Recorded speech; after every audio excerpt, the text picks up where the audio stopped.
വളരെ അഭിമാനകരമായൊരു ദൗത്യമാണ് ഇന്നിപ്പോ സാധ്യമായിരിക്കുന്നത്. അപ്പൊ അതിലെ ആദ്യത്തെ ഏറ്റവും സങ്കീർണമായ ഘട്ടം പൂർത്തിയായിരിക്കുകയാണ്. ഇപ്പോ ശുഭാംശു ശുക്ല, അദ്ദേഹത്തിന് ഒരു വിളിപ്പേരുണ്ട്, ഷക്സ് എന്നാണ്. അപ്പൊ ഷക്സ് സക്സസിലേക്ക് കടന്നിരിക്കുന്നു. ഇപ്പൊ തന്നെ ഇന്ത്യയുടെ മുകളിലൂടെ ഇപ്പൊ കടന്നു പോയിട്ടുണ്ടാവും. കാരണം ഓരോ 90 മിനിറ്റിലും ഈ ക്രൂ ഡ്രാഗൺ ഉൾപ്പെടെ ഭൂമിയെ ഭ്രമണം ചെയ്തുകൊണ്ടിരിക്കും. അപ്പൊ ഏകദേശം 28,000 km/h വേഗതയിലാണ് ഇത് ഭൂമിയെ ചുറ്റുന്നത്. അപ്പോ ഇപ്പോഴത്തെ ഒരു ലിഫ്റ്റ് ഓഫും ക്രൂ ഡ്രാഗണിലെ ആ ഒരു പ്രവർത്തനമാണ് നമുക്ക് ഏറ്റവും പ്രധാനമുള്ളത്. കാരണം എന്തെന്നാൽ ഗഗൻയാൻ മിഷന് ഏറ്റവും പ്രധാനമുള്ളത്. അപ്പം ഗഗൻയാൻ മിഷൻ എന്ന് പറയുന്നത് നമ്മളിവിടുന്ന് റോക്കറ്റിൽ ഒരു സ്പേസ് ക്യാപ്സ്യൂൾ വിക്ഷേപിച്ച് അവിടെ കുറച്ച് നാള് തങ്ങി നിന്നിട്ട് തിരിച്ചു വരിക എന്നുള്ളതാണ് ഗഗൻയാൻ്റെത്. അപ്പോൾ ഈ ക്രൂ ഡ്രാഗണിലെ ആ ഒരു വാസം അത് ഏറ്റവും പ്രധാനപ്പെട്ടതാണ്. ആ പരിശീലനമാണ് നമുക്ക് ഏറ്റവും പ്രമുഖമായിട്ട് വേണ്ടത്. പിന്നീട് 14 ദിവസത്തോളം നാളെ വൈകുന്നേരത്തോടു കൂടി ഏകദേശം 26 മുതൽ 28 മണിക്കൂറിനുള്ളിൽ ഹാർമണി മോഡ്യൂൾ എന്ന് പറയുന്ന സ്പേസ് സ്റ്റേഷന്റെ ഒരു ഡോക്കിംഗ് സെന്ററിൽ ഡോക്ക് ചെയ്യും. അതിനുശേഷം 14 ദിവസം സ്പേസ് സ്റ്റേഷനിലുണ്ടാവും. അദ്ദേഹത്തിന് ധാരാളം കാര്യങ്ങൾ ഏൽപ്പിച്ചിട്ടുണ്ട്. ഇതിന്റെ ഒരു പൈലറ്റ് എന്നതിലുപരിയായിട്ട് അദ്ദേഹം ഇന്ത്യൻ ഇൻസ്റ്റിറ്റ്യൂട്ട് ഓഫ് സയൻസിലെ ഒരു സ്റ്റുഡന്റ് ആയിരുന്നു, ശാസ്ത്ര വിദ്യാർത്ഥിയാണ്. അപ്പോ 2000 മണിക്കൂർ ഫ്ലൈയിങ് എക്സ്പീരിയൻസ് ഉണ്ട്. യുദ്ധവിമാനങ്ങൾ പറപ്പിച്ച എക്സ്പീരിയൻസ് ഉള്ള ആളാണ്. അപ്പോ വളരെ അനായാസം തന്നെ പരിശീലനം നേടിയിട്ട് ഈ ഒരു ദൗത്യം സാധ്യമാക്കിയിരിക്കുകയാണ്. ഗ്രാവിറ്റി ഭേദിച്ച് പോവുക എന്ന് പറയുന്നത് വലിയ സങ്കീർണമായ ഒരു കാര്യമാണ്. അതിനുള്ള ശാരീരിക ക്ഷമതയും ഒക്കെ അദ്ദേഹത്തിനുണ്ട്. അപ്പോൾ ഇനിയിപ്പോ ഉള്ള കാര്യം എന്ന് പറയുന്നത് ഡോക്കിംഗ് ആണ് ഏറ്റവും പ്രധാനപ്പെട്ടത്. അപ്പൊ ഡോക്കിംഗ് എന്ന് പറയുന്നത് ഇന്റർനാഷണൽ സ്പേസ് സ്റ്റേഷന്റെ അതേ തലത്തിൽ, ഓർബിറ്റ് ഭ്രമണ തലത്തിൽ ഇതിനെ കൊണ്ടുപോയി അതുകൊണ്ടോട് അടുത്ത് ചെന്ന് പിന്നീട് ഡോക്ക് ചെയ്യുക എന്നുള്ളതാണ്. ഡോക്ക് ചെയ്ത് കഴിഞ്ഞതിന് ശേഷം ക്രൂ ഡ്രാഗണിൽ നിന്നും ഇവർ സ്പേസ് സ്റ്റേഷനിലേക്ക്, ആ മോഡ്യൂളിലേക്ക് കടക്കുകയും പിന്നെ അവിടുത്തെ റിസർച്ച് ലാബിലാണ് മറ്റ് പരീക്ഷണങ്ങൾ. ഇവിടുന്ന് ശുഭാംശു ശുക്ലയുടെ കൂടെ ധാരാളം വസ്തുക്കളും കൊണ്ടുപോകുന്നുണ്ട്. മൈക്രോഗ്രാവിറ്റി പരീക്ഷിക്കാനായിട്ടുള്ള പല വസ്തുക്കളും. അതിനോടൊപ്പം തന്നെ കേരള അഗ്രികൾച്ചറൽ സർവകലാശാല വെള്ളായണിയിൽ നിന്നും വിത്തുകളും കൊണ്ടുപോകുന്നുണ്ട്. അരി, മുതിര, അങ്ങനെ വഴുതന, ടൊമാറ്റോ തുടങ്ങിയവയുടെ വിത്തുകൾ ഇവിടുന്ന് കൊണ്ടുപോകുന്നുണ്ട്. അപ്പൊ ആ മൈക്രോഗ്രാവിറ്റിയിൽ എങ്ങനെയാണ് അത് ബിഹേവ് ചെയ്യുക, അത് തിരിച്ചു കൊണ്ടുവന്നതിന് ശേഷം ഇവിടെ കൾട്ടിവേറ്റ് ചെയ്യുമ്പോൾ എന്ത് പ്രയോജനമാണ് ഉണ്ടാവുക എന്നുള്ളൊരു നിരീക്ഷണമാണ് നടത്തുന്നത്. അപ്പോൾ കേരളത്തിലെ ശാസ്ത്ര സമൂഹത്തെ സംബന്ധിച്ചിടത്തോളം ഇത് പ്രധാനപ്പെട്ട ഒരു ദൗത്യമാണ്. പിന്നീടുള്ള പരീക്ഷണങ്ങൾ എന്ന് പറയുന്നത് മസിൽ ഡീജനറേഷൻ, പേശികളുടെ ശക്തി കുറയുന്ന ഒരു കാര്യമുണ്ട് മൈക്രോഗ്രാവിറ്റിയിൽ. ഇപ്പൊ ശരിക്കും അവര് 90% ഭൂമിയുടെ 90% ഗ്രാവിറ്റിയാണ് ഈ രണ്ട് പേടകങ്ങൾക്കും, അതായത് ക്രൂ ഡ്രാഗണിനും ഇപ്പൊ ഇന്റർനാഷണൽ സ്പേസ് സ്റ്റേഷനും അനുഭവിക്കുന്നത് 90% ഗ്രാവിറ്റിയാണ്. പക്ഷെ അതിനുള്ളിൽ എന്ന് പറയുന്നത് അതിനുള്ളിൽ വെയിറ്റ്ലെസ്നെസ് ആണ്, ഫ്രീ ഫോൾ ആണ്. അതായത് 28,000 km/h വേഗതയിൽ പോകുമ്പോൾ നമുക്ക് ഒരു വെയിറ്റ്ലെസ്നെസ് അനുഭവപ്പെടും. അതായത് നമ്മളൊരു ലിഫ്റ്റ് പെട്ടെന്ന് താഴേക്ക് വരുമ്പോൾ, അതായത് ലിഫ്റ്റിന്റെ ആ ഒരു കമ്പി പൊട്ടി നമ്മൾ പെട്ടെന്ന് താഴേക്ക് വരികയാണെങ്കിൽ നമുക്ക് എങ്ങനെ അനുഭവിക്കാനാവും, അല്ലെങ്കിൽ ഒരു പെട്ടെന്ന് എടുത്ത് ചാടുമ്പോൾ നമുക്ക് എങ്ങനെയാണ്, നമുക്ക് ഗ്രാവിറ്റി ഫീൽ ചെയ്യത്തില്ല. താഴെ നമ്മൾ തറയിൽ തടുമ്പോൾ മാത്രമേ അതിന്റെ ഗ്രാവിറ്റി ഫീൽ ചെയ്യുന്നുള്ളൂ. അപ്പൊ അതിനിടയ്ക്കുള്ള സമയത്ത് നമ്മൾ എങ്ങനെയാണ് ഫീൽ ചെയ്യുന്നത്, അതേപോലെയാണ് അവരിപ്പോൾ ഫീൽ ചെയ്യുന്നത്. അപ്പോൾ അത്തരം അവസ്ഥകളിൽ എങ്ങനെയാണ് ശരീരം ബിഹേവ് ചെയ്യുന്നത് എന്നുള്ള ധാരാളം പരീക്ഷണങ്ങൾ ഇതിനു മുമ്പ് നടന്നിട്ടുണ്ട്. കഴിഞ്ഞ 25 കൊല്ലമായിട്ട് സ്പേസ് സ്റ്റേഷനിൽ തന്നെ ഏകദേശം 4400ഓളം പരീക്ഷണങ്ങൾ നടന്നിട്ടുണ്ട്. അപ്പൊ അതിൽ ഇപ്പോഴെന്ന് പറയുന്നത് നമുക്ക് ബയോളജിക്കലായിട്ട് എന്ത് ചേഞ്ചാണ് ഉണ്ടാകുന്നത്, അതുപോലെ നമുക്ക് ഈ പേശി ഡീജനറേഷൻ, മസിൽ ഡീജനറേഷൻ എങ്ങനെ നമുക്ക് അത് പരിഹരിക്കാനാകും എന്നുള്ളൊരു നിരീക്ഷണം നടത്തുന്നുണ്ട്. അത് പ്രയോജനപ്പെടുന്നത് ഭൂമിയിൽ ഈ പേശി ബലം കുറഞ്ഞവര്, പ്രത്യേകിച്ച് വാർദ്ധക്യോട് അടുക്കുന്നവരും വാർദ്ധക്യമുള്ളവരും ഒക്കെ അനുഭവിക്കുന്ന പേശികളുടെ ബലക്കുറവ് എങ്ങനെ പരിഹരിക്കാനാകും എന്നുള്ളൊരു നിരീക്ഷണം നടത്തുന്നുണ്ട്. അതുപോലെ മൈറ്റോകോൺട്രിയ എന്ന് പറയുന്നത് നമ്മുടെ കോശങ്ങളിൽ ഊർജ്ജദായകമായ ഘടകങ്ങളാണ് മൈറ്റോകോൺട്രിയ എന്ന് പറയുന്നത്. അപ്പൊ മൈറ്റോകോൺട്രിയ റീജനറേറ്റ് ചെയ്ത് എങ്ങനെ കൊണ്ടുവരാൻ പറ്റും എന്നുള്ളതിനെ കുറിച്ചുള്ള നിരീക്ഷണം നടത്തുന്നുണ്ട്. വൈദ്യശാസ്ത്ര സംബന്ധമായിട്ടുള്ളതും ഫാർമസ്യൂട്ടിക്കൽ സംബന്ധമായിട്ടുള്ള ചില ഘടകങ്ങളും പരീക്ഷണ സമുച്ചയത്തിൽ ഇദ്ദേഹം നടത്തുന്നുണ്ട്. അപ്പൊ അത് ഇത്രയും ധാരാളം വിവരങ്ങൾ നമുക്ക് അവിടുന്ന് ലഭിക്കാനുണ്ട്.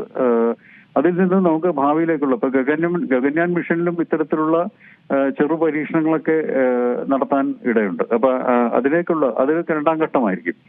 ഇപ്പോ എന്ന് പറയുന്നത് ഒരു കൊളാബറേഷന്റെ കാലമാണ്. അതായത് ഇന്റർനാഷണൽ സ്പേസ് സ്റ്റേഷൻ എന്ന് പറയുന്നത് തന്നെ പല രാജ്യങ്ങളുടെയും പ്രമുഖമായ 5 രാജ്യങ്ങളുടെ കൊളാബറേഷനാണ് ഇന്റർനാഷണൽ സ്പേസ് സ്റ്റേഷൻ. അതിൽ 23 രാജ്യങ്ങളിൽ നിന്നുള്ള ഏകദേശം 280ഓളം ആസ്ട്രോനോട്ട്സ് പോയിട്ട് വന്നിട്ടുണ്ട്. സുരക്ഷിതമായിട്ട് ചില 1-2 അപകടങ്ങളും ഉണ്ടായിട്ടുണ്ട്. ഈ കൽപ്പന ചൗള ഉൾപ്പെടെയുള്ള അപകടങ്ങളും ഉണ്ടായിട്ടുണ്ട്. അതിനു മുമ്പുള്ള ചലഞ്ചർ ഒക്കെ അപകടത്തിൽപ്പെട്ടിട്ടുണ്ട്. It's okay. അപ്പൊ ഇത്തരത്തിലുള്ള കാര്യങ്ങളിൽ അപകടങ്ങൾ കൂടപ്പിറപ്പാണ്. കാരണം ഒരു സങ്കീർണമായ ദൗത്യങ്ങളാണ് ഇതൊക്കെ. ഏതായാലും ഫാൽക്കൺ റോക്കറ്റും ക്രൂ ഡ്രാഗണും വളരെ സുരക്ഷിതമായി ഒരു സങ്കീർണമായ ഘട്ടം പൂർത്തിയാക്കി. അത് ഏറ്റവും സക്സസ്ഫുൾ ആയിട്ട് തന്നെ പൂർത്തിയാക്കി. ഇപ്പൊ ഇനിയുള്ള ഘട്ടങ്ങൾ ഇപ്പോ ഭാഗികമായ നിയന്ത്രണം ശുഭാംശു ശുക്ല ക്രൂ ഡ്രാഗന്റെ ഏറ്റെടുത്തിട്ടുണ്ട്. കാരണം അദ്ദേഹം ഒരു പൈലറ്റാണ്. പൈലറ്റിന്റെ ചുമതലയാണ് ക്രൂ ഡ്രാഗന്റെ ഒരു നിയന്ത്രണം ഏറ്റെടുക്കുക എന്നുള്ളത്. അപ്പോൾ ഓട്ടോണമസ് ആയിട്ടാണ്, അതായത് സ്വയം നിയന്ത്രിത സംവിധാനമാണ്. ഭൂമിയിൽ നിന്നും അതിനെ നിയന്ത്രിക്കാം. പക്ഷേ മാനുവൽ കൺട്രോൾസും ഉണ്ട്. ഏതെങ്കിലും ഘട്ടത്തിൽ അതിന് ആവശ്യമുണ്ടെന്നുണ്ടെങ്കിൽ മാനുവൽ കൺട്രോൾസ്. പിന്നെ ശുഭാംശു ശുക്ലയാണ് ഗ്രൗണ്ട് സ്റ്റേഷനിലേക്ക് ഇതിന്റെ വിവരങ്ങൾ കൈമാറുകയും ആശയവിനിമയം നടത്തുകയും ചെയ്യുന്നതിന്റെ ചുമതല ശുഭാംശു ശുക്ലയ്ക്കാണ്. ഇതിന്റെ ആ ഒരു ക്യാപ്സ്യൂളിന്റെ ക്യാപ്സ്യൂളിന്റെ ആ ഒരു പ്രവർത്തനം ഇടയ്ക്കിടയ്ക്ക് അറിയിക്കുക തുടങ്ങിയ കാര്യങ്ങൾ. അത്യാവശ്യ ഘട്ടം വേണമെന്നുണ്ടെങ്കിൽ ശുഭാംശു ശുക്ല തന്നെ ഇതിന്റെ ഒരു നിയന്ത്രണം ഏറ്റെടുക്കും. അപ്പോ ത്തിന്റെ അരികിൽ അതില്ലെങ്കിൽ ചരിത്രത്തിനൊപ്പം തന്നെ ഇന്ത്യയും നിൽക്കുമ്പോൾ ഈ പല കാരണങ്ങൾ കൊണ്ട് തന്നെ ഈ ഒരു ചരിത്രപരമായി മാറുന്ന ഒരു ദൗത്യം തന്നെയാണ് ഇത്. പക്ഷേ എങ്കിലും ഈ ഒരു ദൗത്യത്തിൽ ഏറ്റവും കൂടുതൽ പിന്തുണ ഇന്ത്യ, പോളണ്ട്, ഹംഗറി എന്നീ 3 രാജ്യങ്ങളിൽ നിന്നുള്ള ബഹിരാകാശ സഞ്ചാരികൾക്ക് ഒരുമിച്ച് യാത്ര ചെയ്യുന്ന ഒരു ആദ്യത്തെ ദൗത്യം കൂടിയാണ്. ഇതിൽ ഇന്ത്യക്ക് എത്രത്തോളം പ്രാധാന്യമുണ്ട്, അല്ലെങ്കിൽ ഇന്ത്യ ഇതുമായി ബന്ധപ്പെട്ട് ഇനി മുന്നോട്ട് വെക്കുന്ന അല്ലെങ്കിൽ മുന്നോട്ട് കാണുന്ന ലക്ഷ്യങ്ങൾ എന്തൊക്കെയായിരിക്കും? പെഗി വിറ്റ്സനാണ് കമാൻഡർ. അവർക്ക് ധാരാളം 600-650 ദിവസം സ്പേസിൽ കഴിഞ്ഞിട്ടുള്ള പരിചയമുണ്ട്. അതിന്റെ രണ്ടാമത്തെ ആളാണ്, പ്രധാനപ്പെട്ട ഒരു ചുമതല വഹിക്കുന്ന ആളാണ് ശുഭാംശു ശുക്ല. അപ്പോൾ അദ്ദേഹത്തിന്റെ പരിചയ സമ്പത്ത് ഗഗൻയാൻ മിഷനെയാണ് ഇത് സഹായിക്കാൻ പോകുന്നത്. ഗഗൻയാൻ മിഷൻ നമ്മുടെ ഒരു സ്വപ്ന പദ്ധതിയാണ്. മനുഷ്യനെ ബഹിരാകാശത്തെത്തിക്കുക, 1-2 പേരെ ബഹിരാകാശത്തെത്തിക്കുക എന്നുള്ള, തിരിച്ച് സുരക്ഷിതമായി തിരിച്ചു കൊണ്ടുവരിക എന്നുള്ള ഒരു പദ്ധതിയാണ് ഗഗൻയാൻ. ഗഗൻയാൻ എന്ന് പറയുന്നത് ഗഗൻയാന്റെ സക്സസ് ബേസ് ചെയ്തിട്ടാണ് നമ്മുടെ ഭാരതീയ അന്തരീക്ഷ സ്റ്റേഷൻ. ഇപ്പോൾ ഇന്റർനാഷണൽ സ്പേസ് സ്റ്റേഷൻ പോലെ തന്നെ അതിന്റെ ഒരു ചെറിയൊരു പതിപ്പായിരിക്കും ഭാരതീയ അന്തരീക്ഷ സ്റ്റേഷൻ. അത് യാഥാർത്ഥ്യമാക്കുന്നതിന്റെ ഒരു ആദ്യഘട്ടം കൂടിയാണ് ഇപ്പൊ നടക്കുന്നത്. അപ്പൊ വളരെ വലിയൊരു സ്പേസ് പ്രോഗ്രാമിന്റെ പ്രാരംഭമായിട്ടുള്ള ഘട്ടമാണ് നമ്മളിപ്പോ ഇന്ന് കണ്ടത്. അപ്പൊ അതിൽ നിന്നുള്ള പരീക്ഷണങ്ങളിലും വേണം. കാരണം നമ്മൾ ഇവിടുന്ന് അയച്ച് ഒരാളിനെ ആദ്യം അയച്ച് അതിനെ ഒരു എക്സ്പീരിയൻസ് നേടി പിന്നീട് ഒരു 5 വർഷം കഴിഞ്ഞ് അങ്ങനെ അയക്കാന്നൊക്കെ പറഞ്ഞ അത്തരം ഒരു കാലതാമസവും ചെലവും നമുക്ക് ഒഴിവായിട്ട് കിട്ടി. ഇതിപ്പോ എക്സ്പെൻസീവ് ആണ്. ഒരു ഇന്ത്യക്കാരൻ നടത്തുന്ന ഏറ്റവും എക്സ്പെൻസീവ് ആയിട്ടുള്ള ഒരു യാത്രയാണ്. ഏകദേശം പരിശീലനത്തിനും ഈ ദൗത്യത്തിനും ഒക്കെ ആയിട്ട് ഏകദേശം 550 കോടി രൂപയോളം ചെലവുണ്ട്. പക്ഷെ മറ്റു ചെലവുകൾ നമുക്ക് കുറയുന്നുണ്ട്. അതായത് ഇന്ത്യയിൽ നിന്നും അയച്ച് ഈ ആദ്യഘട്ട പരീക്ഷണങ്ങൾ നടത്തി പിന്നീട് ഒരു ഗഗൻയാൻ അയക്കുക, അങ്ങനെയൊക്കെയുള്ള ആ ഒരു ബഫർ നമുക്ക് കിട്ടുന്നുണ്ട്. പിന്നെ പരിചയത്തിന്റെയും ഒരു ബഫർ കിട്ടുന്നുണ്ട്. അതുകൊണ്ട് വളരെ പ്രധാനപ്പെട്ട ഇതിനകത്ത് ഒരു കാര്യം കൂടി ചെയ്യുന്നുണ്ട്. ശുഭാംശു ശുക്ല ഇവിടുത്തെ വിദ്യാർത്ഥികളുമായിട്ടും ശാസ്ത്ര കുതികളെയൊക്കെ ആയിട്ട് സംസാരിക്കുന്നുണ്ട്. ഔട്ട്റീച്ച് പ്രോഗ്രാം ഉണ്ട്. അപ്പൊ അവരൊക്കെ ആയിട്ട് സംവദിക്കുന്ന അടുത്ത ദിവസങ്ങളിൽ തന്നെ ഇനിയിപ്പം സ്പേസ് സ്റ്റേഷനിൽ എത്തിയതിനു ശേഷം ഇത്തരത്തിലുള്ള ഒരു ഔട്ട്റീച്ച് പ്രോഗ്രാമും ISRO പ്ലാൻ ചെയ്യുന്നുണ്ട്. അപ്പൊ ഇവിടുത്തെ ഭാവിയിലെ ശാസ്ത്രജ്ഞർക്കും ഭാവിയിലെ ശുഭാംശു ശുക്ലമാർക്കും ഒക്കെ ഒരു പ്രചോദനമാകും അത് തീർച്ചയായിട്ടും. ഇപ്പൊ തന്നെ ധാരാളം പേര് ഈ സ്പേസ് പ്രോഗ്രാമിൽ താല്പര്യം പ്രകടിപ്പിച്ചു വരുന്നുണ്ട്. ധാരാളം പേര് എയറോനോട്ടിക്കൽ എഞ്ചിനീയറിംഗും മറ്റ് എഞ്ചിനീയറിംഗ് സബ്ജക്ട്സും ഒക്കെ പഠിച്ചിട്ട് വരുന്നുണ്ട്. സ്പേസ് പ്രോഗ്രാം എന്ന് പറഞ്ഞാൽ ഇപ്പോൾ ഒരു 2035 സ്വന്തമായ ഒരു ബഹിരാകാശ നിലയം എന്ന ഇന്ത്യയുടെ സ്വപ്നം അത് യാഥാർത്ഥ്യമാകുന്നതിനും മാത്രമല്ല 2047 ചന്ദ്രനിലേക്ക് ഒരു ബഹിരാകാശ യാത്രികരെ അയക്കുന്നതിനൊക്കെ ഈ ഒരു ദൗത്യം നിർണായക പങ്കുവഹിക്കാനുള്ള ഒരു സാധ്യതയും ഇല്ലേ? തീർച്ചയായിട്ടും. കാരണം ഗഗൻയാൻ ദൗത്യം വളരെ പ്രധാനപ്പെട്ടതാണ്. ഗഗൻയാൻ ദൗത്യം എന്ന് പറയുന്നത് മനുഷ്യനെ ബഹിരാകാശത്തെത്തിച്ച് അവിടെ ബയോളജിക്കലായിട്ടുള്ള മാറ്റങ്ങൾ നമ്മൾ നിയന്ത്രിക്കാനായിട്ടുള്ള ഒരു ക്യാപ്സ്യൂൾ അവിടെ അയക്കുക എന്നുള്ളതാണ്. അപ്പൊ അങ്ങനെ അയച്ചു കഴിഞ്ഞാൽ നമ്മുടെ ഏകദേശം പകുതി ജോലി പൂർത്തിയായി. കാരണം പിന്നീട് ഇത്തരത്തിലുള്ള മോഡ്യൂളുകൾ, അതായത് ഇപ്പോ ബഹിരാകാശ നിലയത്തിലുള്ള മോഡ്യൂളുകൾ പോലെയുള്ളവ നിർമ്മിച്ച് ഓരോന്നായി മുകളിൽ അയച്ച് അതിനെ ഡോക്ക് ചെയ്ത് സംയോജിപ്പിക്കുക എന്നുള്ള ഒരു ചുമതല മാത്രമേ ഉള്ളൂ. അപ്പോൾ ഇത്തരത്തിലുള്ള അതൊരു ലോങ് ടേം ആയിട്ടുള്ള കാര്യമാണ്. അന്തരീക്ഷ സ്റ്റേഷൻ എന്ന് പറയുന്നത് ലോങ് ടേം ആയിട്ടുള്ള കാര്യമാണ്. വളരെ വർഷങ്ങൾ അവിടെ നിൽക്കേണ്ട ഒരു സംഭവമാണ്. അപ്പൊ അവിടെ ഇടയ്ക്കിടെ നമ്മളിപ്പോ ഈ സ്പേസ് സ്റ്റേഷനിലേക്ക് പോയിട്ട് വരുന്നത് പോലെ ഇവിടുന്ന് ഗവേഷകരും ശാസ്ത്രജ്ഞരും ഒക്കെ ഒപ്പം പോയിട്ട് അവിടെ പരീക്ഷണങ്ങൾ നടത്തുക, അവിടെ താമസിച്ച് പരീക്ഷണങ്ങൾ നടത്താനും നിരീക്ഷണങ്ങൾ നടത്താനും സാധിക്കും. അത് ഭാവിയിലേക്കുള്ള ഒരു മുതൽക്കൂട്ടാണ്. കാരണം ഇപ്പോൾ ലോ എർത്ത് ഓർബിറ്റ് എക്കോണമി എന്ന് പറയുന്ന ഒരു സംഭവം ആ ഒരു ഡെവലപ്പ് ചെയ്ത് വരികയാണ്. ഇപ്പൊ നമ്മുടെ സ്പേസിൽ ഇവിടെ ഭൂമിയിലെ പോലെ തന്നെ ഭൂമിക്ക് പുറത്തും സ്പേസിലും ഒരു എക്കോണമി വ്യാപിച്ചു വന്നുകൊണ്ടിരിക്കുകയാണ്. ഇപ്പൊ ഈ ദൗത്യം തന്നെ കമേഴ്ഷ്യൽ ക്രൂ പ്രോഗ്രാം, അതായത് പൈസ കൊടുത്ത് ഒരു സ്വകാര്യ സംരംഭം ത്തിലൂടെയാണ് നമ്മൾ നാസയുടെയും ഇതുണ്ട്, ഭാഗമുണ്ട് അതിനകത്ത്. പക്ഷെ ഒരു സ്വകാര്യ സംരംഭകരുടെ ഒരു ദൗത്യമാണിത്. അപ്പൊ ഇതേപോലെയുള്ള കാര്യങ്ങൾ ഇനി ഭാവിയിലുണ്ടാവും. ഒരു ടൂറിസത്തിന്റെ വികസനം ഉണ്ടാവും, ലൂണാർ എക്സ്പ്ലോറേഷൻ, അതായത് മനുഷ്യനെ ചന്ദ്രനിൽ എത്തിക്കുകയും അവിടെ കോളനികൾ സാധ്യമാക്കുകയും ചെയ്യുക. പിന്നീട് മറ്റ് ഗോളങ്ങളിലേക്ക്, ഇപ്പോ ചൊവ്വയിലേക്ക് പോകുന്നതിനെ കുറിച്ചുള്ള ആലോചനകൾ. അപ്പൊ അതെങ്ങനെ സാധ്യമാക്കാം? ഒരു ഇടത്താവളമായിട്ട് ഈ അന്തരീക്ഷ സ്റ്റേഷൻ മാറും. കുറച്ചു നാൾ കഴിയുമ്പോൾ ഈ ഒരു അന്തരീക്ഷ സ്റ്റേഷൻ ഒരു ഇടത്താവളമായിട്ട് മാറും. പിന്നെ ഇനിയുണ്ടാകുന്ന സ്പേസ് സ്റ്റേഷൻസ്, ഇപ്പൊ റഷ്യയും USA ഒക്കെ പ്ലാൻ ചെയ്യുന്ന രീതിയിലുള്ള അടുത്ത ഘട്ടത്തിലുള്ള അടുത്ത സങ്കീർണമായിട്ടുള്ള സ്പേസ് സ്റ്റേഷൻസിൽ ഇതായിരിക്കും പ്രാമുഖ്യം. അതായത് ഗ്രഹാന്തര യാത്രയായിരിക്കും പ്രാധാന്യം. അപ്പോൾ അവിടെ ചെന്ന് ആദ്യം താമസിച്ചിട്ട് പിന്നെ അല്ലെങ്കിൽ ഇവിടെ നിന്നുള്ള സപ്ലൈസ് നമുക്ക് ലൂണാർ കോളനിയിലേക്കോ മറ്റോ എത്തിക്കാനായിട്ടുള്ള അങ്ങനെ വിപുലമായ ഈ ഒരു നൂറ്റാണ്ടെന്ന് പറയുന്നത് സ്പേസ് എക്സ്പ്ലോറേഷന്റെ നൂറ്റാണ്ടാണ്. കഴിഞ്ഞ നൂറ്റാണ്ട് പോലെ തന്നെ നമ്മൾ ആദ്യ ബാലപാഠങ്ങളൊക്കെ നമ്മൾ കഴിഞ്ഞ നൂറ്റാണ്ടിൽ നമ്മൾ പഠിച്ചു കഴിഞ്ഞു. അപ്പോൾ ഈ നൂറ്റാണ്ടെന്ന് പറയുന്നത് ഗോളാന്തര യാത്രയുടെ കാലമാണ് വരുന്നത്. ഇപ്പോ അടുത്ത് തന്നെ ചന്ദ്രനിൽ ഒരു മനുഷ്യനിറങ്ങും. വീണ്ടും മനുഷ്യന്റെ സാന്നിധ്യം ചന്ദ്രനിലുണ്ടാകും. അതിൽ പല രാജ്യങ്ങളും മിക്കവാറും അവിടെ താവളങ്ങൾ സ്ഥാപിക്കാനായിട്ടുള്ള സാധ്യതയുണ്ട്. ഇന്ത്യയും താവളങ്ങൾ സ്ഥാപിക്കാനായിട്ടുള്ള ആലോചനയുണ്ട്. പിന്നീടുള്ളത് ചന്ദ്രനിൽ നിന്നുള്ള വിക്ഷേപണങ്ങളായിരിക്കും. ചന്ദ്രനിൽ നിന്നുള്ള വിക്ഷേപണങ്ങൾ ചെലവ് കുറഞ്ഞായിരിക്കും, കാരണം അവിടെ ഗ്രാവിറ്റി വളരെ കുറവാണ്. അപ്പൊ ഇവിടുന്നുള്ള വസ്തുക്കൾ അവിടെ എത്തിച്ച് അവിടെ നിന്നുള്ള വിക്ഷേപണങ്ങൾ, ഇപ്പൊ ചൊവ്വയിലേക്കോ മറ്റോ ഒക്കെ വിക്ഷേപണങ്ങൾ സാധ്യമാക്കുക. പിന്നെ സ്ഥിരവാസം സാധ്യമാക്കുക എന്നുള്ളതാണ്.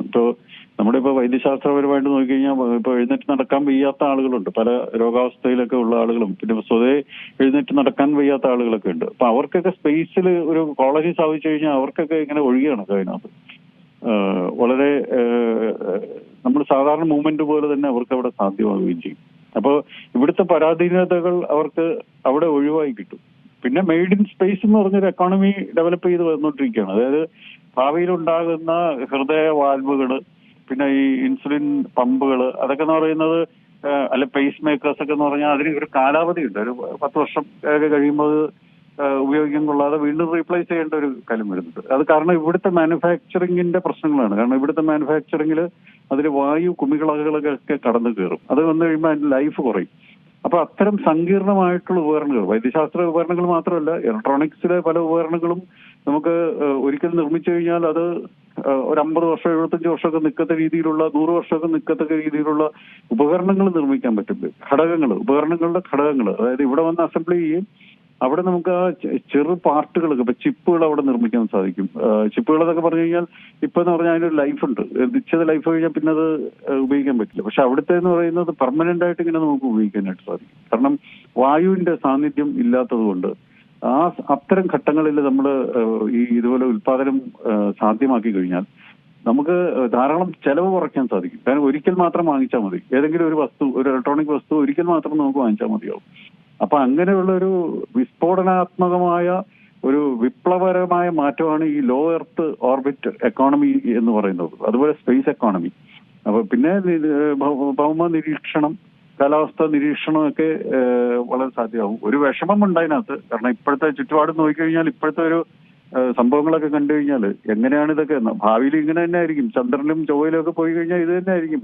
അടിയും വഴക്കും ബോംബും ഇതുപോലെയുള്ള കത്തിപ്പും ഒക്കെ തന്നെ ആയിരിക്കും. ന്യൂക്ലിയർ ബോംബിന്റെ ഭീഷണി അതൊക്കെ തന്നെ ആയിരിക്കും അവിടെയും. കാരണം മനുഷ്യനെവിടെ ചെന്നാലും ഇത്തരത്തിലുള്ള സംഭവങ്ങളുണ്ടാവും.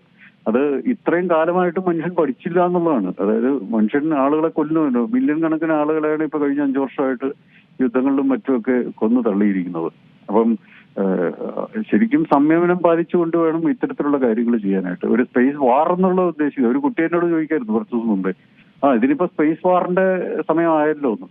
അതായത് കുട്ടി നിഷ്കളങ്കമായി ചോദിച്ച ഒരു ചോദ്യമാണ്. അതെന്റെ മനസ്സിൽ തറച്ചു. ശരിക്കും അത് ഒരു ഇവിടെ വാറാണെന്നുണ്ടെങ്കിൽ ഇത്രയും നല്ലൊരു ഗ്രഹം നമുക്കുണ്ട്. ഈ ഒരു ഗ്രഹത്തിൽ ഈ രീതിയിലുള്ള കാര്യങ്ങളാണ് നടക്കുന്നുണ്ടെങ്കിൽ ഇതേ രീതി തന്നെ ആയിരിക്കും മറ്റു ഗോളങ്ങളിലും ചെന്നാല് മനുഷ്യൻ ചെയ്യുക. അപ്പം സ്പേസ് വാർ സ്പേസ് വാർ, പിന്നെ മറ്റു ഗ്രഹങ്ങളിലെ യുദ്ധങ്ങൾ, അതും ഒരു അത്തരത്തിലുള്ളൊരു കാര്യമാണ് നമ്മൾ മുൻകൂട്ടി കാണേണ്ടത്. അതൊക്കെ സംയമനം പാലിക്കണം. കാരണം ഇത്തരം കാര്യങ്ങൾ പവറും ഗ്രീഡും മാത്രമല്ല വേണ്ടത്. മാനവരാശിയുടെ ഉന്നമനമാണ് ഇതിനകത്ത് പ്രധാനം. പൈസ ഉണ്ടാക്കുക എന്നുള്ളത് മാത്രമല്ല. പൈസ ഉണ്ടാക്കുക എന്നുള്ളത് ഓക്കെ, ഇവിടുത്തെ കാര്യങ്ങൾക്ക് വേണ്ടി പൈസ ഉണ്ടാക്കാം, അതിനൊക്കെ ഒരു ലിമിറ്റ് ഉണ്ടല്ലോ. പക്ഷെ ഒരു ഘട്ടം കടന്നു കഴിഞ്ഞാൽ അത് നമ്മുടെ കൈവിട്ടു പോകും. ഇപ്പൊ തന്നെ കൈവിട്ടു പോകുന്ന നിലകൾ ഉണ്ടായിരുന്നു. ഈ കഴിഞ്ഞ കുറച്ച് മാസങ്ങളായിട്ട് നമുക്ക് കൈവിട്ടു പോകുന്ന തരത്തിലുള്ള നിലകൾ ഉണ്ടായിരുന്നു. എങ്ങോട്ടാണ് ഇത് പോകുന്നതെന്ന് നമുക്കറിയത്തില്ല. ഇപ്പൊ റഷ്യൻ വാറായിരുന്നാലും, ഇപ്പൊ മിഡിൽ ഈസ്റ്റ് വാറുകളായിരുന്നാലും, മറ്റു ലോകത്തിന്റെ മറ്റിടങ്ങളിൽ നടത്തുന്ന വാറുകളായിരുന്നാലും, ഇപ്പം സ്പേസ് പ്രോഗ്രാമിനെ അതിൽ നിന്ന് മാറ്റി നിർത്തുക എന്നുള്ളതാണ് വേണ്ടത്. സ്പേസ് പ്രോഗ്രാമിൽ ഇത്തരത്തിലുള്ള വാറോ അല്ലെങ്കിൽ സ്റ്റാർ വാഴ്സോ അതൊന്നും വേണ്ട. നമുക്ക് മാനവരാശിയുടെ ഉന്നമനം മുൻകൂട്ടി കണ്ടുകൊണ്ട് വേണം ചന്ദ്രയാത്രയും ചൊവ്വ യാത്രയൊക്കെ നടത്താനായിട്ട്. ഏറ്റവും പുതിയ വാർത്തകളും വിശേഷങ്ങളും വിരൽത്തുമ്പിലറിയാൻ സീ മലയാളം ന്യൂസ് എല്ലാ ഡിജിറ്റൽ പ്ലാറ്റ്ഫോമുകളിലും ലഭ്യം.